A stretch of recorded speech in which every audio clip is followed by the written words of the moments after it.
Hello, twisted humans. Do you find yourself wanting to know more about the latest murder, conspiracy, cult, or haunting? Then this is the podcast for you. I'm Alecia. And I'm Sierra, and this is Twisted and Uncorked. You are listening to episode 204 of Twisted and Uncorked, and today I have something... What? Is it no longer their favorite podcast? Oh, I'm just trying new... Ever since 200, I've been trying new intros. Last time I didn't say favorite either. I don't think. Maybe. No, you did. You definitely did.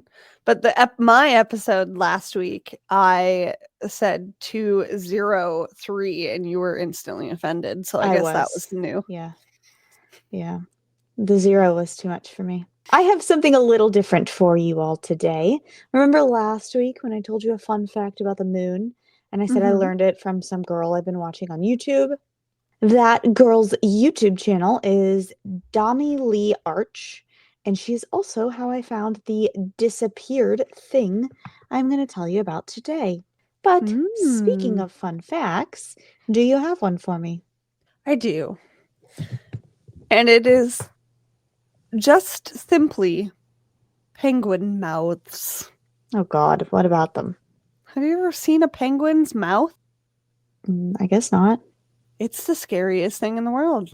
Oh, actually, yes, I have. It has like backwards teeth. Yeah. Who knew that like all the way? Penguins were like secretly from the upside down. Who knew that they were all cute and cuddly on the outside? I saw a video the other day. They have like, I shit you not, like 70 teeth just crammed in there. Yeah. And it looks like shark teeth. There's layers. Yeah. It looks but doesn't it like help them gobble down fish fast or something? Yeah. But it's pretty weird. Like, yeah. I just need you to Google penguin mouth. Oh, I've seen it before and I don't want to see it again. No, I need you for the people. I need to know your real reaction. Because I saw one for the first time like 2 days ago, and I will never look at a penguin the same way. Hey, I got to pet a penguin one time and it was awesome.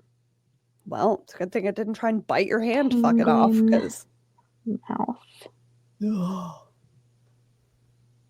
Images. It's like their tongue are teeth. Their roof of their mouth are teeth. Everything is teeth. Everything is teeth. Looks like little razor blades going down. Everywhere. It's the thing that nightmares are made out of. And I don't like it at all. It's giving Pennywise. Yeah. That's what it's doing with its teeth. Like, no. So that's my fun fact. Is that I learned that a few days ago, and I needed to ruin penguins for more people. Yeah. Snails, weirdly, have similar mouths to penguins with all the teeth. Yeah. Oh, I found a snail fun fact, but it's not today's fun fact, so I can't tell you. Is it that most people kill snails like you did a few years ago and just ruined my life? No, it's not that. Okay. It's do you know how many people look at me like I'm crazy? Because I'm like, you should never move a snail. You're probably killing it.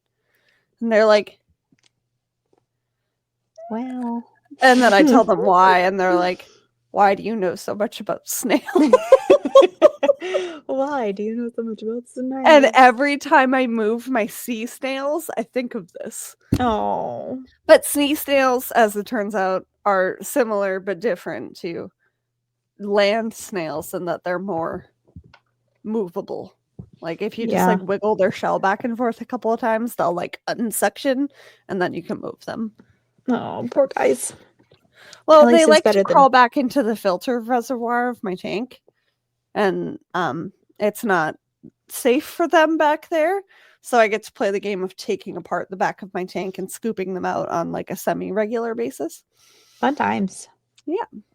I bought snails to help my fish, and then my fish died. So now I'm just stuck with 3 little snails, and I like them. I mean, I did name them after the Jonas Brothers. So Kevin calls them Larry, Curly, and Moe. So I mean, we do like, and you saw the video of their creepy little mouths. I'm sorry. We've officially gone to a different level of podcast. And clearly I'm fixated on certain things. What is your fun fact? Well, my fun fact is that the baseball team, the Atlanta Braves, used to be located in Boston. They also had many other names before they eventually became the Atlanta Braves. Originally, they were called the Boston Bean Eaters. The reason is because a Boston cannery was the first to invent a can that preserved baked beans for armies and whatnot to take with them and eat on the go. The Boston Bean Eaters. I love that fun fact. And somehow I feel like that fun fact is related to your case. It's not. Given the drink recipes that I received. No? It's not. But speaking of beans. God. I was like, shit, look at her. Yeah, this episode pairs well with a drink that is called red bean ice. Red bean ice is a popular dessert drink in Hong Kong and is made by cooking red beans with rock sugar until they're soft and creamy, then adding ice, a bit of coconut milk, and a good amount of evaporated milk. Some places add a scoop of ice cream on top. Add booze if you choose. I would assume Bailey's or some other cream-style liqueur would go best here. Did you make this drink? I did, but I just made it as is, and I had a glass of wine before we recorded. Have you tried it? I have, and I actually really like it. I didn't think that I was gonna like it. It gives me the same vibe that my grandma's rice pudding gives me, like something that shouldn't be sweet and is kind of weird mixed together. Kind of works a little bit. Yeah. I don't like nutty. the chunks in the bottom of my straw though. So hence why I chose to drink it without a straw. I also chose to put it in my witch's brew cup because it is covered and no one needs to see that it looks like somebody shit in the bottom of my glass. Sierra's again somehow looks better. Yeah, definitely better. Not in the You straw. don't like it. Oh, I don't like the chunks. It's weird. Like I out. would never drink it all the time, but I like it as a one-off experience. Sierra sent me 2 drink recipes. Yeah, so my backup drink. Mm-hmm. Well, when I saw that this was a popular drink in Hong Kong, I just had to try it for this episode because when on earth would I ever try beans in a drink, right? But the funniest part is I told Kevin to boil beans for me today in the crock pot because I texted you at 10:30 forgetting that you had sent it to me a few days ago. And then I looked and I was like, oh, fuck, I'm not home. So I was like, Kevin, can you take the can of red beans in the cupboard and put it in the crock pot with sugar? Oh my gosh. And he's like, I'm just going to send you the screenshot of our text message because it's just so funny. He's like, what the fuck are you guys drinking tonight? And then when I told him what it was, he was interested in it because he really likes Asian cultures, but he didn't end up trying it because he's lame. Anyways, round 2 was a little more whitewashed. Yeah. My backup drink is, because I know some people might not like that. Also, beans take time to cook, so maybe you don't want to waste your time cooking beans. This is Hong Kong style milk tea, which became popular around the 1950s when Britain controlled Hong Kong. It was influenced by British tea culture and is made with black tea filtered through cloth sacks, topped with about as much evaporated or condensed milk to give it a very silky mouthfeel. It's fine. I mean, I can taste that it's English black tea and evaporated milk. Like, that's all it tastes like to me. So. Oh, you did both of them. I'm obsessed that you did both of them. Okay, I only did the one, and it's too sweet for me. And I don't know. It is nutty. It is kind of nutty, yeah. Evaporated milk just always tastes too sweet to me. Like, even without adding sugar to it. You know what I mean? Yeah. It's like a crime scene in my glass. It's interesting, for sure. I'm probably going to be drinking a lot of water this episode. Yeah, Sarah, every time... You know what? I'm pouring more wine for myself. Because I don't think I'm going to be able to get very far with how sweet it is. But I will say that out of 204 episodes, we've had some bangers. So it's about time that we get a drink. Yeah, I mean, listen, if you are in Hong Kong, I bet you're like, fuck yeah, our drink is finally being, broad showcased. What do you call it? Whatever. Broadcasted? Yeah, broadcasted Broad because it's showcased. 1950. Anyway, the drinks are interesting. I'm glad I tried them. I might try them if I actually visited Hong Kong because they probably make it better than me. But also, it's cool that I now know how to make this. I agree. All right, so now that we've got those out of the way, we are going to take a quick break to hear a promo from Believing the Bizarre. All right, let's get into this week's episode about a place near Hong Kong that no longer exists. So this episode requires quite a bit of history, and we all know that I don't love history. So I'm going to try to do my best to dumb it all down, get through it quickly, focus on the fun parts, and get straight to the interesting bits. But first, there's this. China has been through a lot of shit, and actually pretty recently. One of those shit things was a war with Britain, in which Britain was kind of super shitty for. China and Britain were trading things, but Britain didn't have anything that China wanted, so they would ask for money for their goods instead of the bartering system. Britain hated that. And they did actually have one thing that some people in China wanted: opium, which, if you don't know, is basically heroin. This drug was legal in Britain at the time. We're talking 1800s. However, even China, no, sorry. It was legal in Britain at the time, even though they knew it was highly addictive because it still made money. But China was already on their way to cleaning up the streets of this drug. They were like, no, we're not doing all that. They saw what it did to their people and refused to allow Britain to bring it in. Britain didn't really seem to care about those laws and would ship it anyway. But when it was caught once, the Chinese government burned the entire shipment. This pissed off Britain, who was stronger than China at the time, and so they used this destruction of their goods as an excuse to invade China and take over their territories. In an attempt to stop the fighting, a treaty was signed, in which China had to pay a big fine to Britain, give them the island of Hong Kong for 99 years, and allow them to have more trade ports. So they lost. Just a few years later, Britain seemed to think that they didn't have quite enough control over China, and so they invaded again. This time was with the help of France. Britain's excuse was that a Chinese officer went aboard a British ship to arrest Chinese citizens for whatever rebellion-related crimes they were committing, and Britain said that the Chinese official lowered the British flag while on the ship. So, sure, let's war about it. France decided to join in because the Chinese had executed a French missionary for trying to spread Christianity, which is a little more understandable of a reason to war, I guess. Like, don't kill innocent people. Anyway, so this time again, China lost.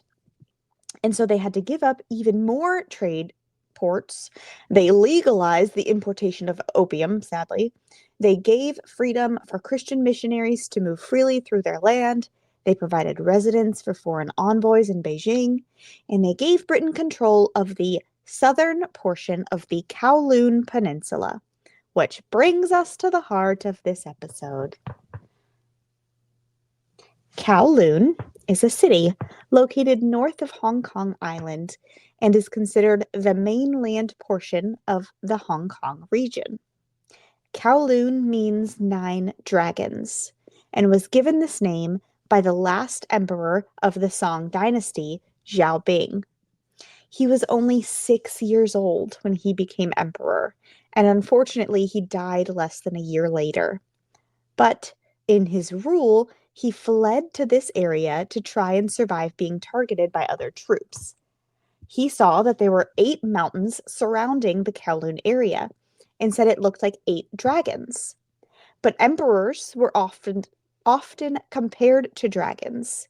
And so one of the older men in the little emperor's entourage heard him say Bat Long, meaning 8 dragons, and corrected him, saying, no, 9 dragons, or Gaolong, which eventually was Englished to Kowloon. Isn't that kind of adorable? Love that. That's super cool. I know. And given that I am currently reading the Fourth Wing series. Yeah. Dragons. Perfect timing. The minute you mentioned dragons, I'm like, oh, okay. Well, unfortunately, that's all about dragons.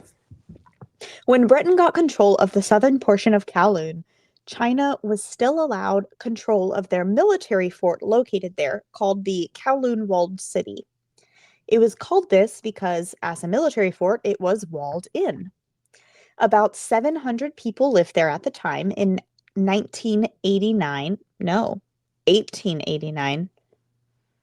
That's right? Yeah, 1889. Sorry. You're like, I beg your fine pardon. Yeah, when did we enter? I wrote that wrong. In 1889. But Britain didn't like not having control, and at one point they sent troops in to spy on the people inside. However, even with China technically being in charge of this walled city, the people there didn't really want to live in the area surrounded by British control, so most people had already moved out anyway. There were only about 150 people there at that time. So I have sent you a document with a bunch of photos. If you pull up that document, the first thing you're going to see is 3 photos and then a big blank space. Do not go past the blank space. But yes, ma'am. If you can share that, the first, I think 3, maybe 2, the first couple of photos show the fortress that was the military Kowloon Walled City. Yes, so the first picture is what it looks like if you're standing, outside looking at it. If you go down, you can see the wall that kind of surrounds it. Wall. Yeah, just a wall. Go down just a tiny bit.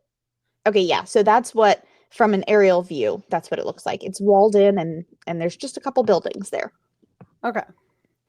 All right, so a few years later, we'll go back to that in a little bit. Okay.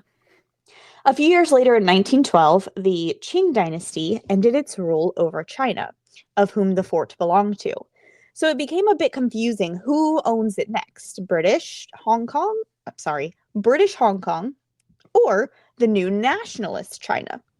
Because technically China owned it, but it was Qing dynasty China that owned it. Now Qing dynasty has been given to nationalist China, or I guess taken by nationalist China. So anyway, neither of them took care of it. What happened? Did you get a bean? I did. I apologize for that noise amidst Sierra's sentence there, guys, because I forgot to mute myself, and that was real gross.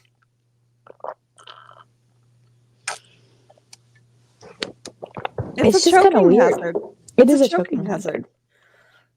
And I don't know if there's a good way to drink it. With a straw, you get chunks. When you don't drink it with a straw, you get beans in the face.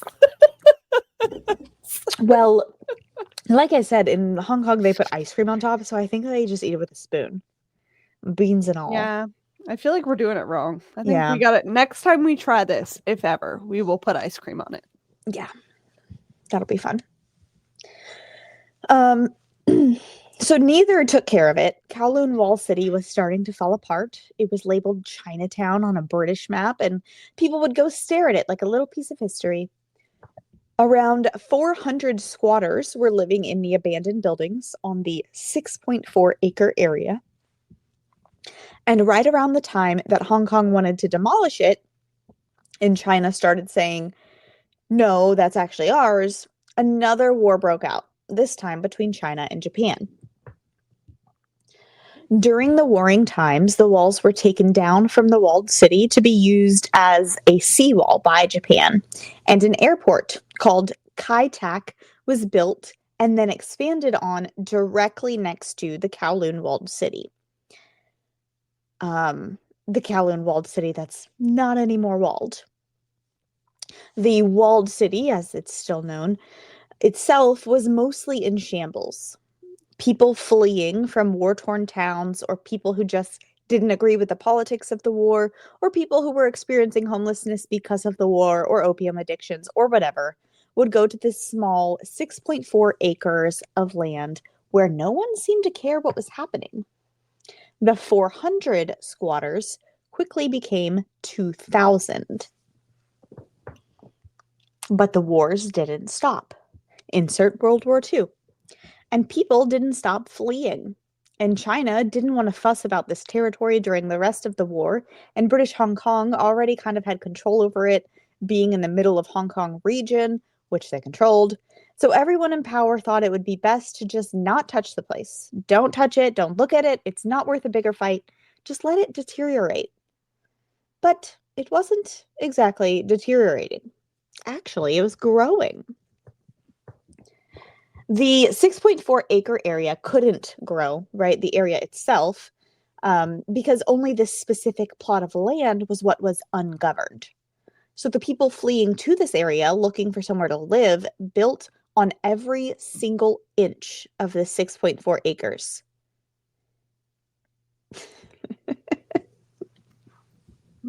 Sorry. Did you get it? No. And it's maddening me. The homes, which were more like wooden shacks, were touching each other. They were so close. But then in 1950, a fire came through and ruined many of the homes of the now more than 5,000 residents. And let me double That's check heartbreaking. the photos that I sent you, because I think there's another photo that I forgot to send you in the next group. So this is the 700 on the left is what it looked like originally. In 1950, when the fire went through, this is what it had been built to. People were putting little wooden shacks everywhere. Like every square inch of that land was being filled. Are you able to zoom in? Let me see.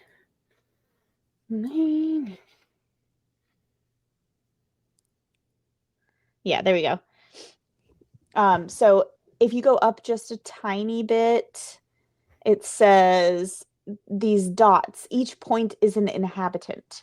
So if That's so crazy. right, like it's showing the density of the area. So in 1950, there's 5,000 people in that tiny 6.4 acres. That's how dense it is. But then there's a fire. Okay, so I continue. But that didn't stop the current residents or new residents from living in the 6.4 acres of ungoverned land. In fact, it gave them an excuse to build it better. Better in terms of still unregulated, though. And as the population continued to grow and land was running out, people began to build up. Until eventually, Kowloon Walled City looked like one giant apartment complex from afar, and like a sci-fi movie up close. It eventually consisted of, quote, 350 buildings, almost all between 10 and 14 stories high, occupied by 8,500 premises, 10,700 households, and more than 33,000 residents. End quote. I beg your pardon. The building heights stopped at 10 or 14 because the Kai-Tak airport was so close that the planes would literally run into the building if they went any higher. Like constant noise all day long, airport noise, literally flying right over top of you. Numbers today, looking back, say that at its peak, there were 50,000 people living on this 6.4 acre property. There is a 12-acre property behind my house, and I can't imagine 50,000 people there, let alone half that space. But let me explain the situation in Kowloon Walled City. People coming to live in the ungoverned Kowloon Walled City had jobs before they fled to the area. building developers, restaurateurs, doctors, dentists, bakers, teachers. The building developers came in and helped build the buildings up. And on top of each building, literally on top of each other. The electricians helped wire the place from the few electricity ports that had already existed, not with new ones because this is an ungoverned area, with all wires on the outside of the building so that they weren't risking another fire. The entrepreneurs turned the bottom buildings with the most reliable electricity into little stores and shops to provide people there with necessities, as well as to make money.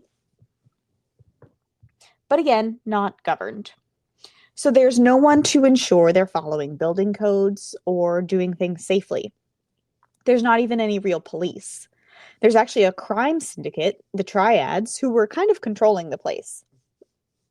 Not to the point that everyone there was involved, but ensuring things were running smoothly. For example, if an addict wanted their fix from a dealer, the dealer would make sure that the addict went and collected trash from the crime syndicate homes and businesses first. And by businesses, I mean brothels and gambling dens. And also pharmacies, because sometimes Chinese or Hong Kong police would walk by the walled city on the street just to check on people. And if they found drugs on these people, then the police would get suspicious and have a reason to come in. So the drug dealers would literally shoot up or have the addicts smoke or take the drugs in their quote unquote pharmacy. You can only take drugs here. You cannot buy drugs here. Wild concept, but all right. And this pharmacy wasn't the only weirdly operated business. There was no Better Business Bureau checking that everyone was doing everything they were supposed to do. The many doctors and dentists had no licenses or degrees. And while the people who lived in the walled city used these services as a necessity, people not from this area would come and frequent these businesses also in order to get better prices. It's a really cheap dentist. Might as well go to the really cheap dentist. There were hundreds of tiny factories that produced things like metal or plastic or golf balls or whatever they could make money from. Movie theaters, adult movie theaters, a strip club, some communal bathrooms, and so many little shops. Some of the stores that existed were literally butcher shops that sold dog meat. They openly sold dog meat, really cheap, to other restaurants so they could save money. But then that put the restaurants in Kowloon Walled City in a bad spot because people coming to eat there thought that the restaurant must get their meat from the dog place. So cooks started butchering animals right in front of the customer. If you ordered chicken, they'd bring out the live chicken and kill it so you could have peace of mind that it was chicken and not dog. That is one approach to solving a stereotype. You want chicken? Look, chicken. Okay. I no longer want the chicken. Thank you so much. I'm actually going to leave now. I don't, like, what would you do if that happened to you? I don't know. You'd be traumatized for the rest of your life. I know how much you love chickens. Yeah. No one needs to see that. Aside from the weird businesses, there were community-style places here as well. There were multiple schools, there were churches, there were rooftops where children played together, but also on the roofs, people from higher floors took their trash there because it was easier than climbing all the way down. Some people just threw their trash out the window, but not everyone had a window.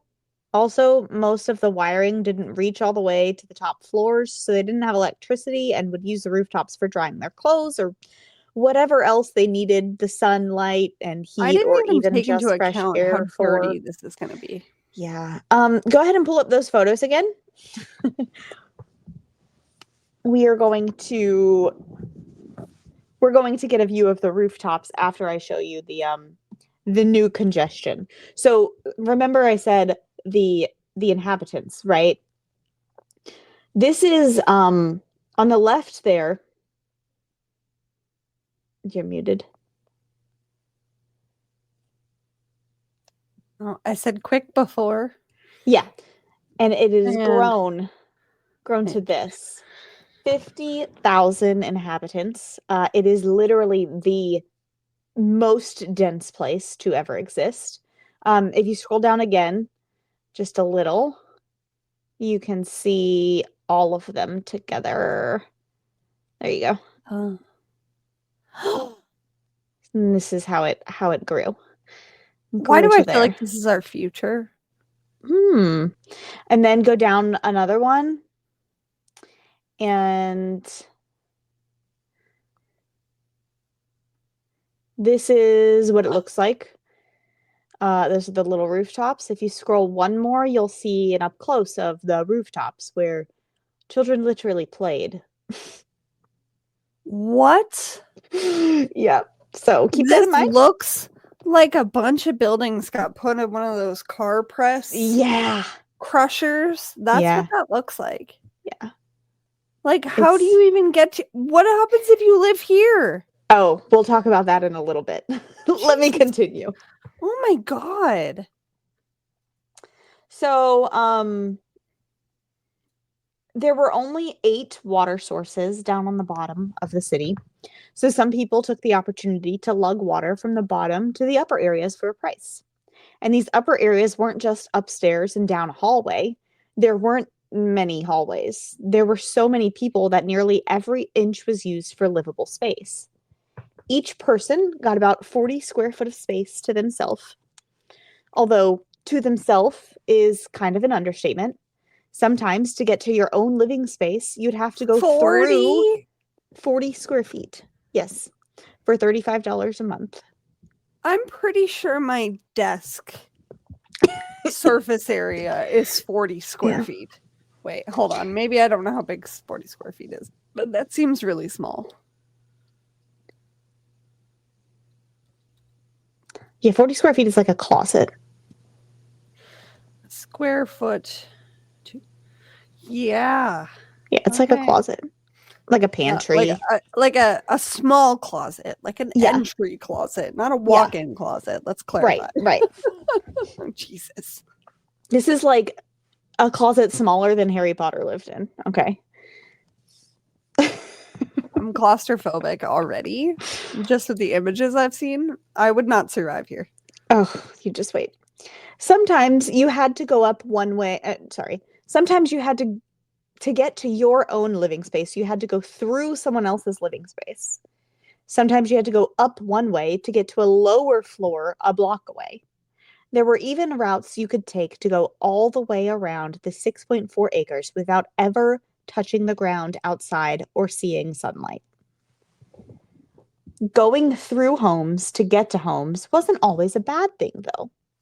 People here were very close, You don't almost really have a like choice. family. Sorry. Yeah. Sorry.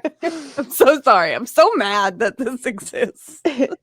For example, older women would watch the children of younger women so the younger women could get chores done while their husbands were away working.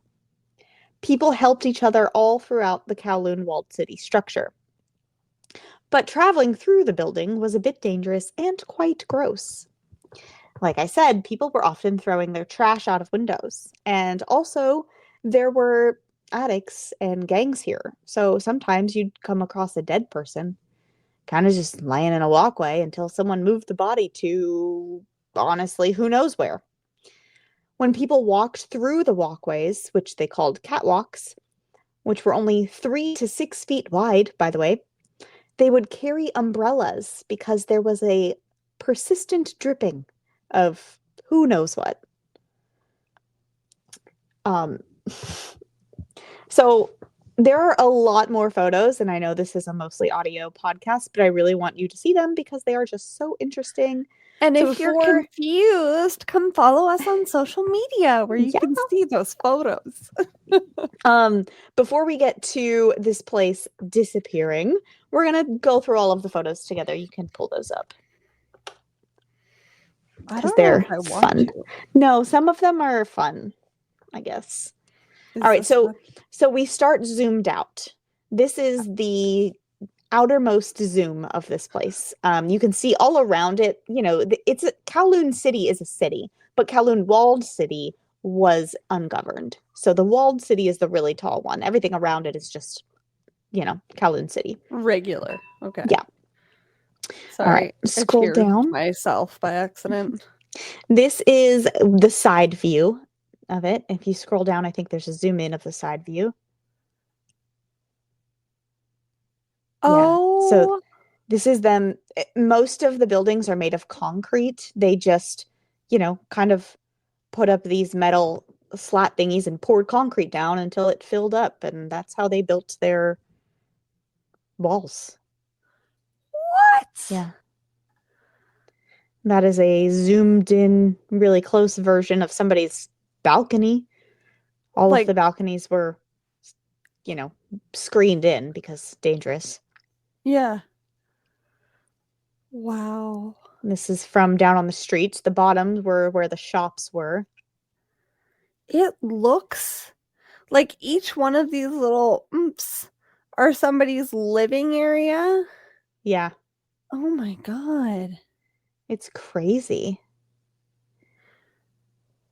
And then, okay, so this is, do you see that little tiny picture there and how there's a little red square? So they cut Yeah. out a portion of that photo and zoomed in really big. Oh my God. So if you No, it is scroll down, not. you can see there's kids playing. You can see on the right side, it shows you like there's a little school over there. If you go down, the red rooms are It looks like brothels. a Where's Waldo. Yeah. Right to the right of the brothel is where the catwalk is. That's the only like stairs in the whole place. You have to like maneuver your way through there, and then there's no hallways. So to get to the right side, for instance, you'd have to go up the catwalk and then go through everybody's house all the way to the right. Like I have no words. fucking crazy. Like, I feel like I experience a level of privilege now that I'm willing to It's like never a give up. fucking video game. Like I it live in a seems like mansion. levels of hell. I don't know. Yeah. It's like, It's yeah, fun. it's like a bad video game Yeah. mixed with Where's Waldo. So this is the mailman who is delivering the mail at this place. Only some people got mail because Yeah. originally there were only a couple buildings, so there's not very many. There's not very many mailboxes, but somehow the mailman knew how to get to the ones that he could. That's the catwalk. That's how dirty it is. You can see there's like pipes and wires hanging above his head. It looks like underground, like New York City. Like Yeah. just The next picture is another photo of the inside. Inside one of the catwalks. That's why people wore umbrellas or used umbrellas because it's like wet all the time. disgusting. Again, another one. Guys, I would not survive this. I don't The want to sound like next a one girl, I but think is oh yeah, so that's aimed up at like that's where people would throw their trash out the windows. what the And so it's just fuck? like hanging on the wires and shit because there's wires everywhere. It would smell So bad. So bad. like a dead body. And they're literally selling dog meat in there too. Like it butchering animals like right in there. Yeah, it would smell gross. It would smell like a But corpse. but then you go down and that picture kind of looks really cool. Like It I would does. visit that. And Yeah, then it go looks down like a again. normal busy city. Now it looks kind of almost beautiful, right? Yeah, Like it's like I don't at hauntingly so. night. Yeah. And scroll to the last one. That's an awesome photo. Yeah. Like it looks like the coolest apartment you could ever live in. But Yeah. little did you know, inside is fucking House of Horrors. A hellscape. Yeah. Oh my God. Yeah. So we're gonna get to that link here in a minute, but let me continue.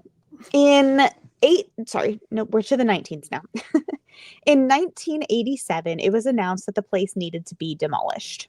It was Yeah. unsanitary, Yeah. unsafe, and Yeah. about to be officially back under control of China as they were gearing up to get all of Hong Kong back from Britain. But with thousands of people living there, they had to get them out without angering them. And so the government bought them out.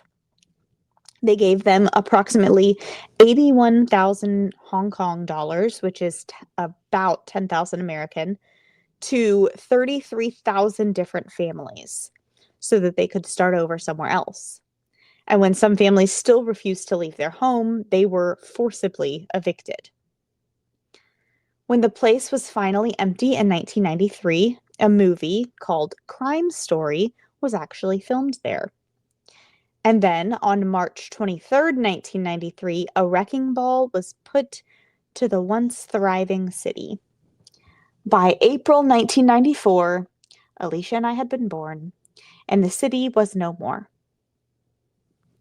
The area is now Kind of makes called, me sad, even though it was a health right? code violation. Like, Yeah.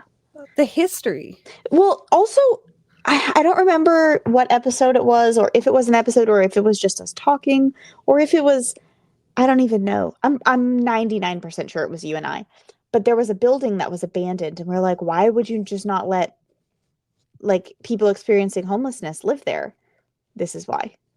This is what happens when you just let people experiencing homelessness have at it. That's fair. Yeah, And it's that's unsafe. terrifying. Yeah. But now the area is called Kowloon Walled City Park.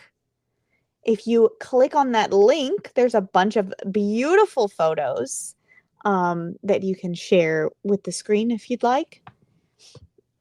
So it's a structure. There is a structure that remained from way back when it was a military fort. It's called the Yamen. There's floral walks, a garden of 4 seasons, a garden of Chinese zodiac, a chess. Keep going. There's actual photos. There we go. Beautiful. That's a miniature model of the once thriving city. There's a chess garden and pavilions and a mountain view, a water feature, all kinds of really cute stuff now at Kowloon Walled City Park. But at the same time, it's like, as beautiful as this is, 50,000 people lost their home. Like, I don't know, it's for this. Bittersweet. Yeah, it's bittersweet. Like, I don't know. But again, like a health code violation. Right. Yeah. Like that feels like we were moving back in time by the 1990s. Like yeah. Yeah, it was a crazy thing. But that's the story behind the densest city to ever exist on Earth. I'm That so disappeared. fascinated by that. Kowloon Walled City. I was wondering why you said disappeared in such a weird way. I was like, why is she saying it like that? But that was so good. I had never heard of that. And I love the history and the it's creepy. It's definitely a creepy, weird, it's so interesting cool. place. For a while there was a like almost like an escape room type place in Japan that was modeled after Kowloon Walled City. Like a warehouse, that would be cool. fun place, whatever. Yeah.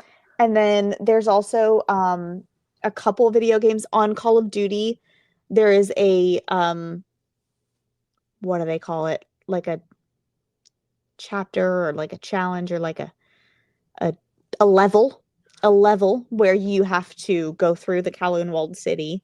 Cool. There's a couple movies that are based off it. Cyberpunk is very much based on the Kowloon Walled City. And there are a couple places, I can't remember if they were in China or Japan, and I know that makes me racist or something, I'm sure, because I can't remember. I know that there is an Asian country currently talking about modeling an actual apartment complex city area after the Kowloon Walled City, except like in a more cute and healthy and right a little more in a spacious. more structured and legal way. But because basically it was like a little community. It's a part and of so their they're history, like, we can do this. Yeah. So that's so interesting. yeah, It honestly, it looks like a level in Raft that me and Kevin played at one point as well. Like it's It's very like, and maybe that's why it seems so familiar to me, is because of what you said about steampunk.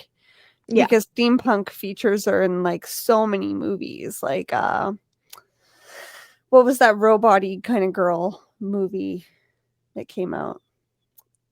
Robot-y kind of girl movie. Robot girl. Where she like rollerblades everywhere. Robot. It starts with an A. Girl movie. Alita, Battle Angel. Like it just gives like those vibes. It's a really good movie if you haven't seen it. I have not. Yeah, clearly. But it definitely gives like a futuristic, kind of like scary in some ways vibe, because who knows, that could be our future. Yeah. Yeah, it But, does feel futuristic and at the same time very old, like historic. Like like it's so end of weird. the world meets Yeah. zombie apocalypse Yeah. meets like it's so But many things. also, like again, like communal style living is coming back. You know, it's in again, like the whole having a commune or whatever. And that's kind of what that was. Like they all helped each other, they all had everything they needed right there.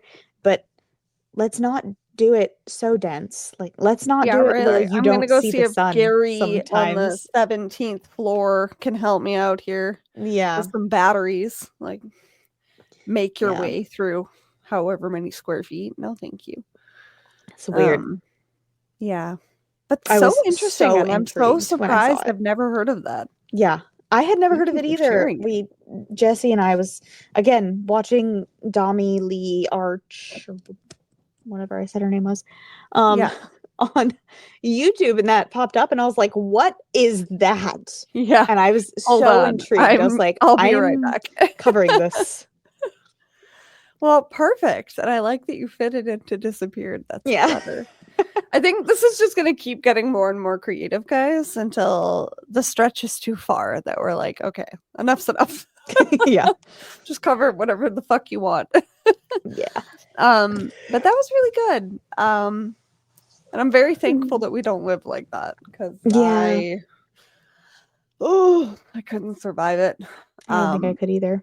Take me out of that place though. Take me somewhere that you want to share that's happy Something or interesting happy. in a not sardine can kind of way. Have you heard of a labubu? No. Oh my god. So my child has recently, um, I don't know, she's at her dad's house, okay?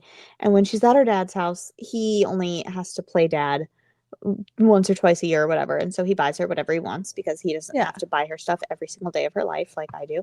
Anyway, he spoils the shit out of her. And on one hand, it's fine because she deserves it because he's not doing it the rest of the year.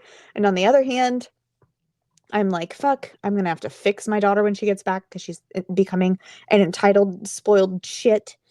Um, but anyway, she is into the trends right now, all of the trendy things she's seeing on the internet. And her birthday's coming up, so she wants all the trendy things. One of the things she wants is called a labubu. And a labubu is a little Lobotomy. tiny keychain that looks like a monster baby wearing a teddy bear costume, which honestly, I think is super cool because I'm me. And a little tiny monster baby in a teddy bear costume. I mean, yeah. But why is this a thing that, like, the way you describe it, I think of that scene from Toy Story in the first movie where they, like, get stuck in that neighbor kid's yard and it's just like a bunch of crime scene toys. Yeah. No, That's you what that should makes Google me feel like. Labubu. La Boo Boo. It looks like it's from Where the Wild Things Are or something. Oh, okay. L In a A B cute U B way. U. Oh, okay. Those are cute. But like, why is my No, not prissy really. little girly daughter like, Want one. yeah, I'm like, I'm sorry. For 13 fucking years, I've liked creepy stuff, and now that it's trendy, you want that? Are you fucking kidding? Like, I'm Yeah. the creepy one. You always make fun of me for it, and now you want it because it's trendy. Anyway, Of course she got one Yeah. from one of her grandparents. It's coming. It was $50 fucking for a Are keychain you smaller than her kidding me? phone, but it's coming. What the fuck? That is Yeah. not worth $50. That looks like a Cabbage Patch Kid and like a broken toy had a baby. It's terrifying. It is terrifying. Yeah. You could go to a But thrift store or an antique store and find something just as creepy and authentic. But whatever. it's not trending. That's so fucking stupid. I hate Yeah. that shit. Yeah. So anyway, that's my interesting tidbit for the day. My interesting tidbit is that Thumper turned 9 yesterday that Happy we were birthday, recording this. Thumper! I need you to go and watch the video that I posted on my story when we're done because he's so cute. He like took his little baked treat cake and ran away with it.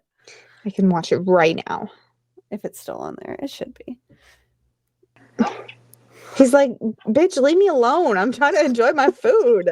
He like literally just got it. It was like, bye. That's hilarious. Did you like my makeshift on the fly song? Yes, it was great. Yeah. There's another video in there where he's actually just eating it and cute, but he was happy. So he's 9, which is crazy to me, and yeah, that's my something happy. If you don't follow me, go and check that out. I'll post it again because it was funny.